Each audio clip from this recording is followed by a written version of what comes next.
ایک کسی نے کہا کہ مغرب کی اذان کے دوران اگر کوئی لیٹا رہے تو کیا حکم ہے، اور کیا اس اذان کو سن کے فوراً کھڑے ہو جانا چاہیے، اٹھ جانا چاہیے، یعنی اٹھ کے بیٹھ جانا چاہیے؟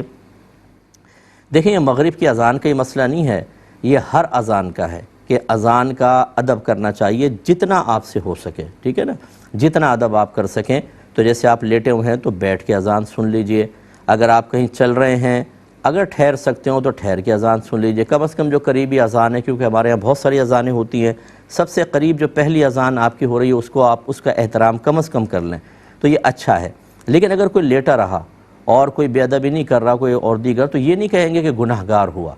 اور جیسے آپ نے خاص مغرب کا لفظ کہا، یہ ہمارے گھر والوں کا ایک عجیب سوچ ہوتی ہے کہ باقی اذانوں میں اتنی فکر نہیں ہوتی،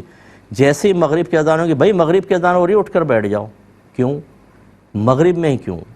فجر، ظہر، عصر اور عشاء، کیا یہ اذانیں اس کے مقابلے میں حقیر اور کمتر ہیں؟ ایسا نہیں ہے، یہ ایک ذہن بن گیا ہے۔ اتنا ضرور ہے کہ میرے آقا صلی اللہ علیہ وسلم نے خاص مغرب کے بارے میں فرمایا کہ جب مغرب کا وقت ہو تو اپنے بچوں کو گھروں میں داخل کر کے اپنے دروازوں کو بند کر دو، کیونکہ اس وقت ایک ایسی مخلوق فضا میں پھیلتی ہے جس کو تم نہیں دیکھ سکتے،